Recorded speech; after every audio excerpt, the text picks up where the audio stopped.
Yo, what's up guys? It's Noah here, and in today's video, we're going to be breaking down the NBA slate on Draftkings and Yahoo for Friday, May the 14th. We got an 8-game slate on Draftkings for Friday. We got a 7-game slate on Yahoo. I don't know why, but for some reason, Yahoo is once again leaving the early game off their main slate. So 7-gamer on Yahoo for tonight, 8-gamer on Draftkings. As always, guys, we're going to go team by team, kind of go through each game on the slate, give you my early thoughts. With it being late in the season like this, things are going to change a lot. With all the late news we get, it's really hard to give a full breakdown of these slates just because it's very likely that things are going to change from now till lock. But that's why I do try and give I do try and stream during the afternoon, kind of give you my updated thoughts on the slate. Obviously, I have full updated content on Patreon if you want to check that out, but I will just kind of give you my early thoughts. What does stand out to me looking at this slate the night before? There are a lot of teams on back-to-back, so we're going to have to watch the injury report. There is likely to be guys that get rested for today. That will be something to monitor. But yeah, guys, before we get started with the breakdown, as always, I would appreciate it if you would click that like button down below. If you are new to the channel here, be sure to click that subscribe button as well and hit the notification bell so that way you do get notified every time I upload. You also do get notified every time I live stream. Like I said, guys, I do try and live stream every, basically Monday through Friday if I can, and, give you my updated thoughts on the slate. I should once again be live Friday afternoon around 4:30 Eastern time. If you guys do want to come and hang out, we'll talk through everything once again, answer all your questions for tonight's slate. And as always, if any news comes out throughout the day that changes things, we will be sure to touch on that in the live stream. But yeah, let's go and take a look at this Cleveland-Washington game. We'll start off with this one. So on the Cleveland side today, really good matchup here for the Cavs. Obviously, facing the Wizards is very beneficial. The Wizards play fast. They're not that good of a defensive team, but I don't see much that stands out from Cleveland. I really haven't been on many guys from Cleveland lately, and I don't think I'm going to be playing any Cavs on this slate. Like Colin Sexton, without Darius Garland is once again questionable for today. He hasn't played in about a week or two, or he hasn't played in like 2 weeks. So if he's out, that does benefit Colin Sexton. Colin Sexton has upside, can go for 45, 50 DK points, but it's unlikely that Colin Sexton, at 8,300 is going to be someone you have to have. I've said this before, like Sexton, he's a good play when he's like 7,500, but when he's 8,300, I just really feel like you don't need to play Colin Sexton at this price point. There's going to be guys that I like better in his price range.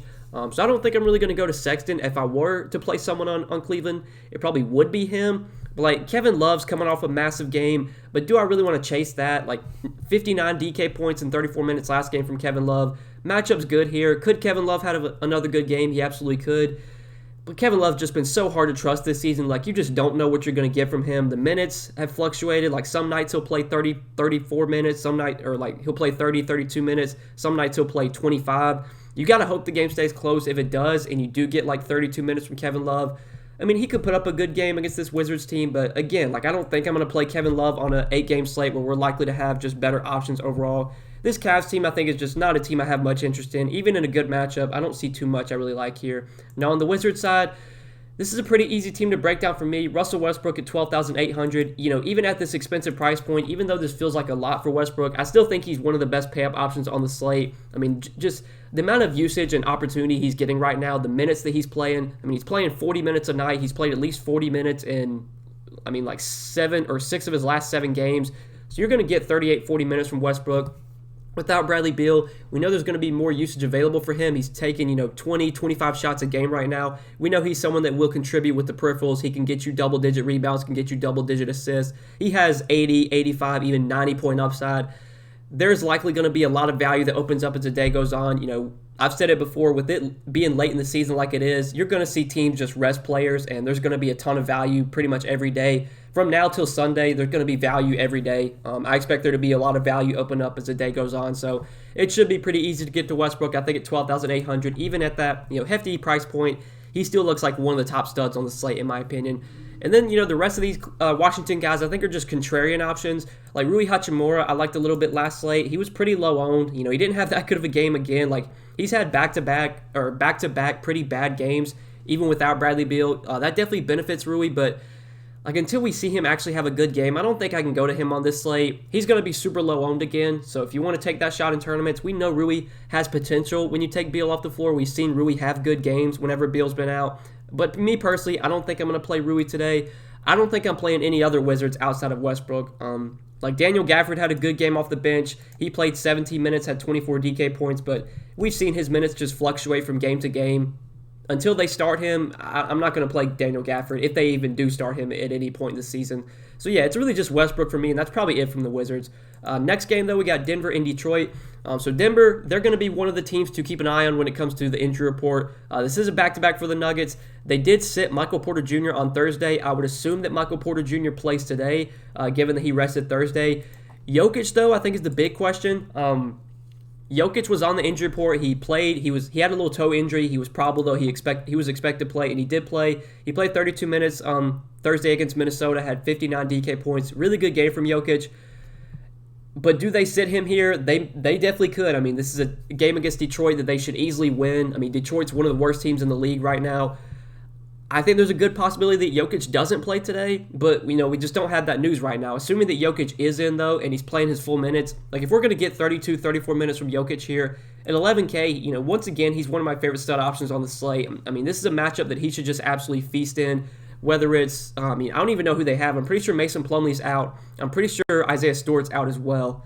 So it's basically going to be Jahlil Okafor guarding Jokic. I mean, Okafor might be one of the worst defenders in the league. Like, this dude's always been a terrible defender. It's such a good spot for Jokic. Assuming that he plays today on the back-to-back, he's one of my favorite pay-up options for sure. And I like him a lot on Yahoo as well. Very affordable over there, $53. It's pretty easy to get Jokic in. We already have a ton of value, and we're going to likely have more value open up as the day goes on. So definitely like Jokic today.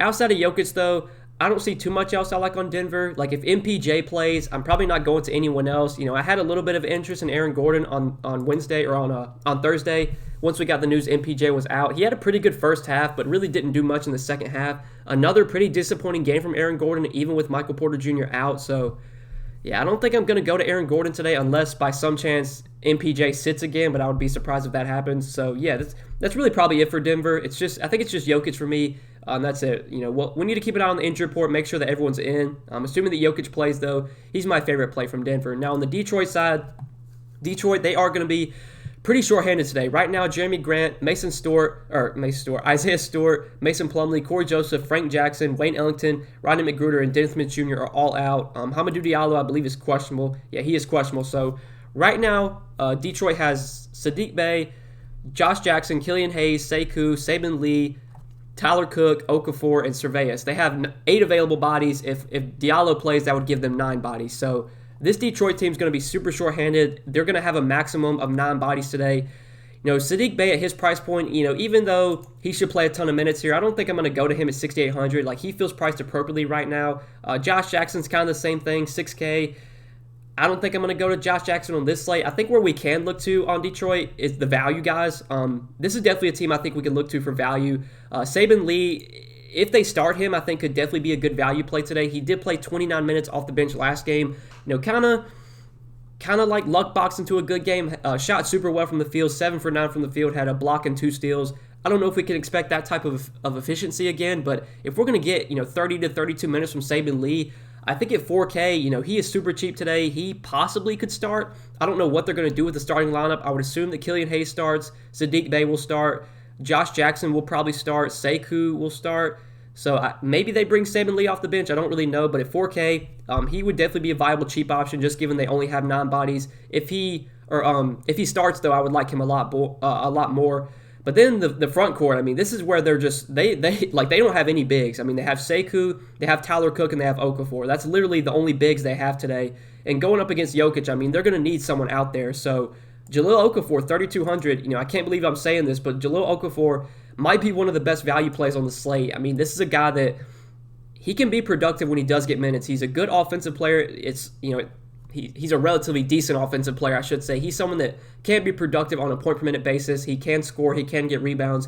He's a terrible defender. Jokic is definitely going to have his way in this matchup. I am worried about foul trouble here. Okafor is a guy that does get into foul trouble. Going up against Jokic, there is obvious foul trouble concerns. But given that he's literally their only center available right now, he's going to have to play until he fouls out. So I think we get around 25, 30 minutes from Okafor. Even if he's in foul trouble, he's going to play probably at least, like I said, he's going to play until he fouls out. 3,200, he looks like a really good value play today. He is someone that I definitely have a good amount of interest in. Super cheap, probably going to get around 30 minutes. He does stand out as a top value play today. Even in the tough matchup against Jokic, like they're just going to need Okafor out there as much as possible. Like he's going to have to play until he fouls out, and then if he does foul out, then they're going to have to put like Tyler Cook on Jokic, and good luck with that. I mean, Tyler Cook, he's not going to stand a chance against Jokic. So yeah, I like the front court here, the value that we get, just because without Isaiah Stewart, without Mason Plumlee, I mean, it's literally just Okafor. He's the guy they have left. So yeah, that's kind of what I'm looking to on Detroit. I think Okafor is my favorite play from this team. If Saben Lee starts, I like him a lot. If he comes off the bench, I think he's an okay option. If Hamidou Diallo is out, that makes me feel a lot better about all these guys, just because they would only have 8 bodies at that point, and you would get big minutes for all these guys. Killian Hayes for 5,800, kind of feels priced appropriately, but he has been playing big minutes lately. He's been relatively productive. He should get big minutes once again. I just don't know, like at 5,800, if he's really like a top play for me today. So I think that does it for Detroit here. I like the value that we get from this team. Saben Lee, I would like for value if he starts. If he doesn't, he's still a viable option. And then assuming Jahlil Okafor starts at center, I think he's a really good value play today. So next game we got Orlando and Philadelphia. On the Orlando side, this Orlando team, I have no interest in today. I mean, they're running a deep rotation right now. Mo Bamba was out on Thursday. He could be out again. Even if he is out again, like I don't think I'm going to go to Wendell Carter. There's just other centers I prefer. We have Okafor for good value play at center. We have Jokic we can pay up for, assuming that he plays. I just don't like much on this Magic team. Like I think the Magic once again ran like a 10-man or 11-man rotation on Thursday. Let me check this real quick. I know it was a blowout. Let's see. They got blown out by the Hawks. They lost by 23. And yeah, they ran a 10-man rotation. Nobody played more than 31 minutes. RJ Hampton played 31 minutes, which led the team. Everyone else played, it looks like 27 minutes or less. Like this Orlando team, they're just splitting up the minutes. Like they don't care to win games right now. They're going to just give minutes to whoever they want. I'm just not rostering any Magic today. I have no interest in anyone on this team. I guess maybe RJ Hampton you could go to. He feels like the safest guy when it comes to minutes. Like, even if it is a blowout, he's going to play around 30 minutes. So I don't mind him, but yeah, I just don't see much here. Now, on the Philadelphia side, I mean, we just don't know who's going to play, who's not going to play. This is another scenario where we could see guys get rested. I mean, Philadelphia, I'm pretty sure at this point, like, they kind of locked in their playoff spot. They don't really have a ton to play for. Embiid's already been kind of banged up lately. I would be very surprised if Embiid plays today. Honestly, I feel like it's very likely Embiid does not play. But we'll need to monitor this. If Embiid's in, if everyone's in for Philadelphia, I don't really like much here. I prefer Jokic over Embiid on this slate. I don't think I'm going to pay up for Embiid today. If Embiid's out, though, we could look to Ben Simmons. We could look to Tobias Harris. I still think on this slate, I don't know if those guys would be like core options for me. We'll have to wait and see what other news opens up. But for now, I don't really see too much that stands out on Philadelphia. Unless some guys get rested, then, that will change some things. But, we just don't have that news right now. So next game we'll talk about Utah and OKC. Another game I don't really have much interest in. On the Utah side, we know Donovan Mitchell remains out, but Mike Conley is questionable. He does have a chance to return today. If Mike Conley plays, I'm not playing anyone on the Jazz. This is just not a team I really want to go to. Everyone's been priced up for when these guys were out. So if Conley's back, like that just makes everyone's overpriced in that case.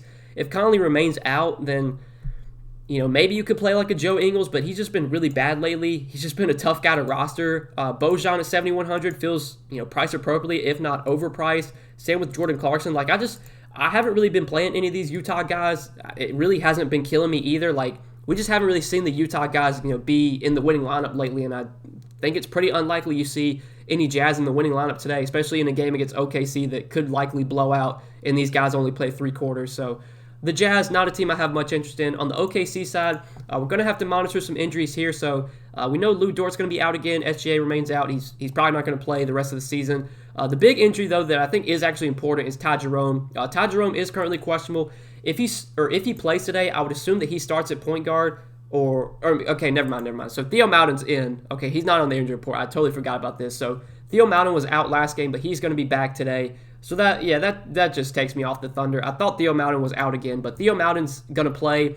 With him playing, he's going to start at point guard. We did see last game Kendrick Williams started at point guard, and he actually had a massive game. He played 33 minutes, had 42 DK points, but now that Theo Maledon's back, I just have no idea how many minutes Kendrick Williams plays, if any. I mean, this guy's been in and out of the rotation lately. I'm not going to play anyone on OKC. Since Theo Maledon's in, that really takes me off of everyone on this Thunder team. I mean, the Thunder are another team that they're running a deep rotation right now. They're just playing a ton of guys every night. This is another team that just could get blown out here, and you just see the minutes spread out. So the Thunder, the Magic are just two teams I'm just not playing guys from right now, and I think they're going to be two teams I pretty much avoid on this slate. So we can go ahead and move on to the next game, talk about Toronto and Dallas. So Toronto today, I have no idea what this team is doing. So Pascal Siakam, Fred VanVleet, Kyle Lowry, OG Anunoby, all four of those guys were out on Thursday. Chris Boucher and Gary Trent were not on the injury report. They did not start Thursday, and they did not play. So they were basically DNPs. I'm surprised we didn't get any word here. I mean, once we got the Raptors starting lineup and Boucher and Trent were not in it, like that kind of threw a red flag. I mean, that made me assume they weren't going to play. We see coaches do this all the time where they, guys will not guys that normally start won't start, and then they just won't play at all. So I mean, we just have no idea who's going to be in or out for the Raptors today. Like, do Siakam, VanVleet, Lowry, do they play? Like, I have no idea. I mean, the Raptors have nothing to play for right now, so it's possible that these guys just sit out the rest of the season. I really have no idea. If everyone's in for the Raptors, like, I'm not playing any Raptors on this slate. If Siakam plays, if VanVleet plays, if Lowry plays, like, I'm not playing any of these guys today. But if we have the same scenario that we did on Thursday, like, if all these guys are out, if Boucher and Trent don't play either, I mean, they literally had an 8-man rotation Thursday, and then Utah Watanabe got injured, and that basically put them down to a 7-man rotation. So they basically ran a 7-man rotation Thursday. I don't know what they're going to do today, if Boucher, Trent, if they're going to play, if the big three are going to play. For now, it's just a wait and see. If they have like only 7 or 8 active bodies again, like if they basically do the same thing they did Thursday, they do that again Friday, then we can look to some of these guys like Malachi Flynn. On Thursday, he played massive minutes, played 41 minutes, had 33 DK points. If they run a 7 or 8-man rotation again, I still like Malachi Flynn. Even at 6K, he would likely play 35, 40 minutes. Jalen Harris, he only played 27 minutes, but was still decent, had 20 DK points. He's still cheap. Depending on how many active bodies they have today, I think Jalen Harris could be viable. Stanley Johnson's the one guy we need to talk about. He had a massive game Thursday. I mean, just so unexpected. Went for 65 Draftkings points, had 35 points, 10 rebounds, 5 assists, and 3 steals. I mean, Stanley Johnson, this dude has been terrible on a point-per-minute basis this year, and then he just randomly goes for 65 fantasy points. Like, he could be a good value play today if we get the same scenario. Like, if they only have 7 or 8 active bodies, I mean, I like Stanley Johnson for value. I don't know what they're going to do today. Same with DeAndre Bembry. He played big minutes off the bench, played 39 minutes. If all the guys that are out, or all the guys that were out Thursday are out again, if Utah's out as well, I mean, I would like DeAndre Bembry. But for now, we just got to wait and see when it comes to the Raptors. I don't really want to take any significant stances here just because we have no idea who's going to be playing for this team. So we got to wait and see what happens with the injury report. Watch the injury report, stay up to date with the injuries. Hopefully, we'll get an update in the afternoon, and we can touch more on these Raptors in the live stream Friday. So if you want to tune into the live stream, as always, I'll be live Friday afternoon. We can talk through this again. But for now, it's just a wait and see when it comes to this Raptors team. Now, on the Mavericks side, I think we can look to a guy like Luka as a stud option today. I mean, we don't exactly know which studs are actually going to be playing today. We have Jokic, but there's a good chance Jokic might get rested today. We do have Westbrook, who I feel really good about. Joel Embiid probably is going to get rested. We'll talk about Curry, who's currently questionable. Like, we don't even know if Curry's going to play. And then you look, like, everyone's out. I mean, Fox, Williamson, Mitchell, Beal, like Siakam, does he play? I have no idea. Like, basically all the studs are out. We pretty much have Westbrook, who we know is going to play. We have Luka, who should play. We have Embiid, who probably won't play, but might. We have Curry, who's questionable. We don't know if he's going to play. We have Jokic on a back-to-back, who maybe or maybe not, or may not be in. So we don't exactly know what studs we're going to have available today. I assume Luka plays here, though. Dallas is still playing for something, so we should get full minutes from Luka. I don't really like playing Luka. This dude's burned me so much this season, but there's a good chance that he's like one of the few stud options that we have today. If Embiid gets ruled out on the back-to-back, if Jokic gets ruled out on the back-to-back, then that really leaves like Luka, Westbrook, and maybe Curry if he plays. So I definitely have interest in Luka. Even in a game against Toronto that could be a blowout depending on who Toronto plays, we still know we're going to get relatively big minutes from Luka if it is a competitive game. We know he's going to be productive when he's out there, or at least he should be. I definitely have interest in Luka, but right now I think I do prefer like Westbrook and Jokic over him, assuming that Jokic plays. But like Porzingis, I don't have much interest in on this slate. I think for this Mavericks team, it's really just Luka for me, and that's probably it. I don't think I'm playing any other Mavs today. So next game we'll talk about, we got the Clippers and the Rockets. So the Clippers, another team on a back-to-back, another team that we have no idea who's going to be playing for them or not.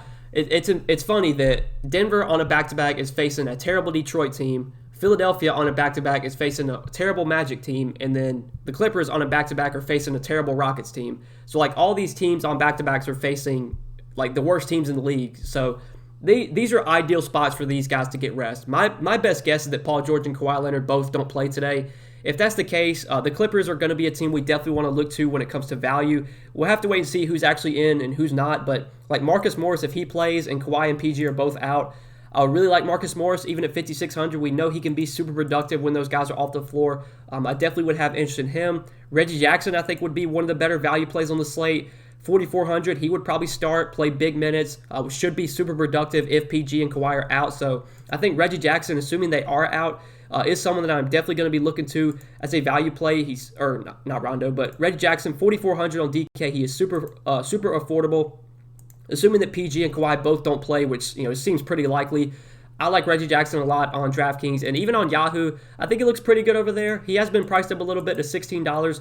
There are some other guys I do like on Yahoo that we will talk about, but I think Reggie Jackson for $16 on Yahoo looks like a pretty good option.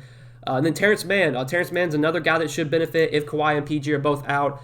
He would probably start, get around 30 minutes. He's been productive whenever Kawhi and PG have been off the floor. He's only 3,900 today. He'd be another value play worth considering on the slate. He's a guy that I'm definitely looking to for value, assuming that Kawhi and PG are both out. And then Luke Kennard, another guy that would benefit if those guys are out, 3,400. I'd be looking to him for value. So assuming that Paul George and Kawhi both sit, which seems pretty likely, we can look to guys like Marcus Morris, Reggie Jackson, Terrence Mann, maybe Rondo if he plays. Batum as well. Like there's going to be plenty of value from this Clippers team, given that Kawhi and PG are both pretty likely to rest here. Now on the Houston side, Houston's another team that's super shorthanded. They've been shorthanded for a while now. We already know they're only going to have 8 bodies today. Kelly Olynyk, KJ Martin, Jayshawn Tate, Kyrie Thomas, Armani Brooks, DJ Augustine, Anthony Lamb, and Cameron Oliver. Daquan Jeffries got waived, so do not play Daquan Jeffries. He's no longer on the team. With him no longer on the team, that leaves 8 healthy bodies for Houston. So this is going to be a super shorthanded team. We should get 38 to 40 minutes from KJ Martin. Kelly Olynyk should be super productive when he's on the floor, but his minutes have been kind of coming down a little bit. Only played 29 minutes against Portland. Only played 25 last game against the Lakers. Even if this is a close game, we might only get 25, 30 minutes from Kelly Olynyk at the most. But, I mean, the dude's been averaging like 2 fantasy points per minute. He's been so productive when he's out there. I mean, Kelly Olynyk could play 25 minutes and still give you 50 Draftkings points today. So, with Houston only having 8 bodies, I still do like Kelly Olynyk. KJ Martin I like, even at 7K. He's going to play probably 40 minutes. He's a guy I have interest in. I don't mind Jayshawn Tate at 6,400, but I think straight up I would rather play KJ Martin over him. And then we get to like the backcourt with the guards. Kyrie Thomas for 5,800 on DraftKings, I think is an okay option.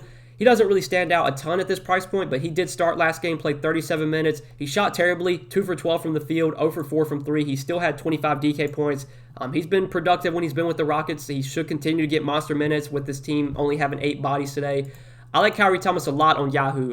One of the reasons I didn't plug in some of those Clippers guys on Yahoo is because we do have a lot of these Rockets that are super cheap. Kyrie Thomas is still minimum salary on Yahoo. I think he looks like a top value play today over on Yahoo. Terrence Mann's also minimum salary, but just straight up, I would rather play Kyrie Thomas for the same price point. So really like Kyrie Thomas. And then Armani Brooks, he's another guy I have a lot of interest in. He played 37 minutes off the bench last game. With Daquan Jeffries no longer on the team, I think we get 35, 36 minutes from Armani Brooks again. They seem pretty content on not playing DJ Augustine big minutes. Like DJ Augustine, even though he's been starting lately, he's only played 18, 25, 24 minutes. Like even though Brooks comes off the bench, I think it seems like they want to give Brooks the big minutes. So I'm expecting Armani Brooks to play 34, 35 minutes. Even at 4,800 on DraftKings, I still think he's a really good option. And on Yahoo, he's very affordable over there, $13. I do like Armani Brooks as well. He's someone I'm definitely looking to on Yahoo on this slate. So really like both those guys. And then outside of that, like Anthony Lamb off the bench played 34 minutes last game. Again, they're only going to have 8 bodies, so we probably get 25, 30 minutes from Anthony Lamb. For 3,700, he's a decent value play. I have a feeling there's going to be better value that opens up as the day goes on, but Anthony Lamb is someone you could definitely go to. And then Cameron Oliver, he played 23 minutes off the bench last game. He probably gets 20 to 22 minutes. An okay value play, but I think my main interest from Houston today, at the top, Kelly Olynyk, KJ Martin, I like a good amount, and then the value guards, Kyrie Thomas, Armani Brooks are the 2 guys I like most for value, I guess. But that does it for this Rockets team. Now moving on to the next game, we got 2 more to go. We got Sacramento and Memphis. So on Sacramento today, it is a back-to-back for Sacramento. I would assume that everyone plays here, but keep an eye on this. Sacramento, I think, does still have something to play for, if I'm not mistaken, but I would assume everyone's in regardless. With De'Aaron Fox out, or he was out Thursday, we'll have to keep an eye on his status. I assume that he will probably not play the rest of the season. I think he's cleared concussion, or he's cleared the COVID protocols, but he still has yet to actually play a game. It seems unlikely he plays again this season. I'm pretty sure they play Friday and then they play Sunday, so it seems likely that Fox is just going to not play both those games. He's just done for the season. So if Fox is out again, with Halliburton out for the season, I think DeLon Wright is someone we can still look to. 8,200.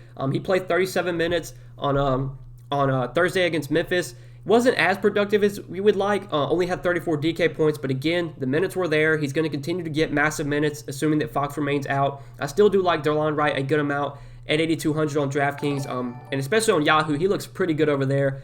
Very affordable on Yahoo still. $32 I think is a mid-range point guard option. I definitely like DeLon Wright on Yahoo. Especially on Yahoo, they give you 3 points for blocks and steals, and that's something that DeLon Wright is really good at. He's really good at the defensive stats.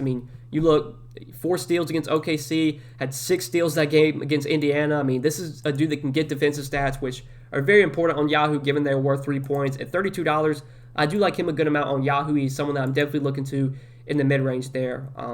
But outside of DeLon Wright, we could maybe go to a guy like Chimezie Metu. He was very popular on Thursday, very popular value play. He played 34 minutes, had 28 DK points. Harrison Barnes and Marvin Bagley were both out Thursday, and then Richaun Holmes got injured as well.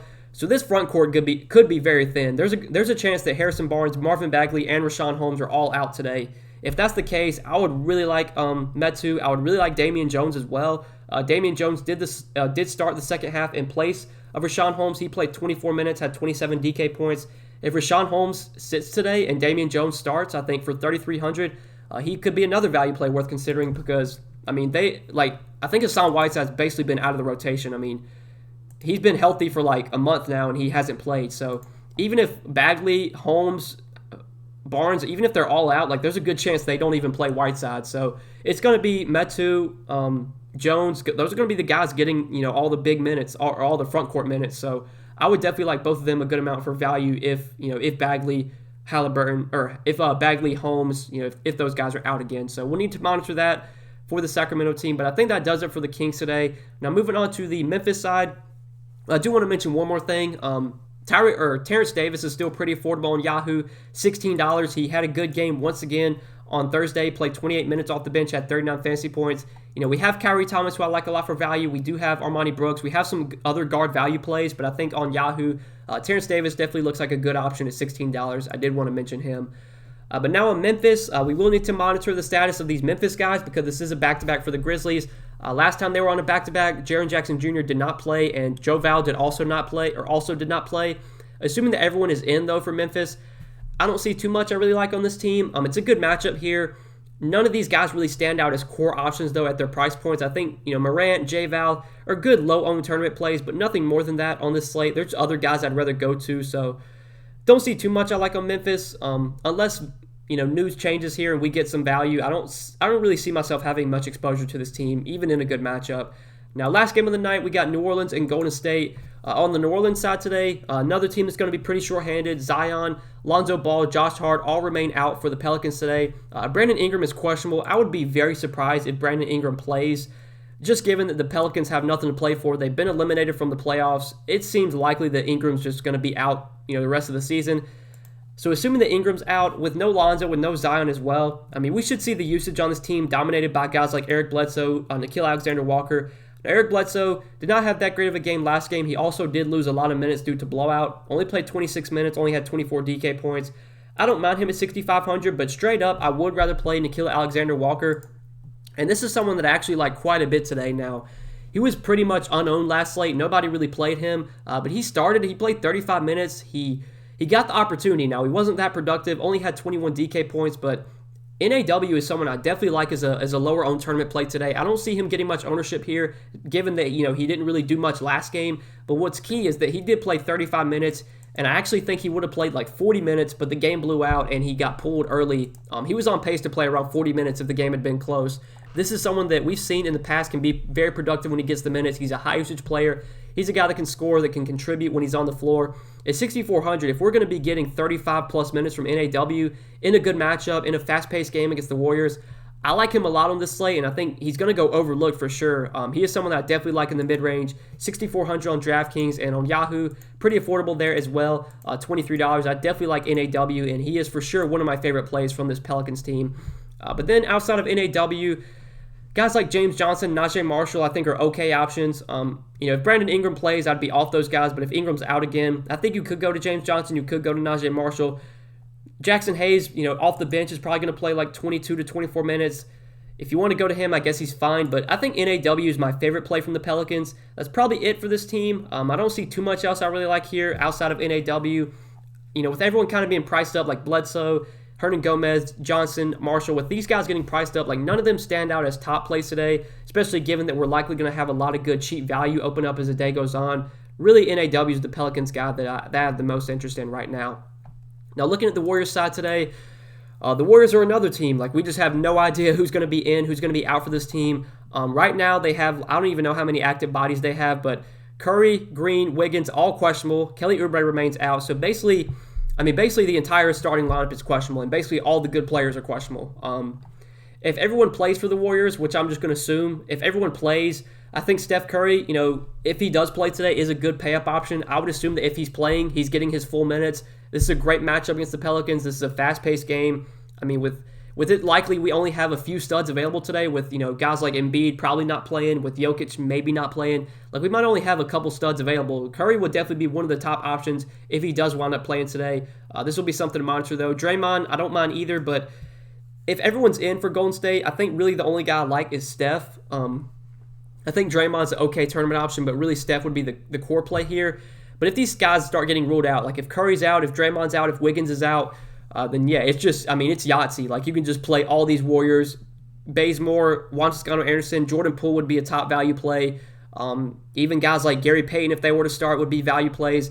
It's just so tough, man. Like, so many of these teams right now, Golden State, New Orleans, the Clippers, the Raptors, the Sixers, the Nuggets, we just don't know who's playing for these teams. We don't know who's going to be in, who's going to be out. I'd assume everyone plays for Golden State. If that's the case, I think Curry's a good option. If everyone's out, though, these value plays we'll talk about more in the live stream Friday, depending on when we get this news. If we get an update in the afternoon, I will definitely touch on this Warriors situation. Guys like Juan Toscano-Anderson, Kent Bazemore, Jordan Poole, I would like a lot on this slate if Curry, Green, Wiggins, if they are all out. But that does it for all 8 games on this Friday slate, guys. I appreciate you watching the video. As always, I hope you did enjoy. If you did, be sure to click that like button down below. Click that subscribe button as well if you did enjoy. And also hit the notification bell so that way you do get notified every time I upload. You also do get notified every time I live stream. I should be live, like I said, once again, Friday afternoon around 4:30 Eastern Time. If you guys do want to come and hang out, I'll be breaking down the slate once again with you guys, talking through everything, answering all your questions as always. But best of luck tonight, guys. Appreciate you watching the video. I hope you did enjoy, and we will see you in the next one. Good luck. Peace.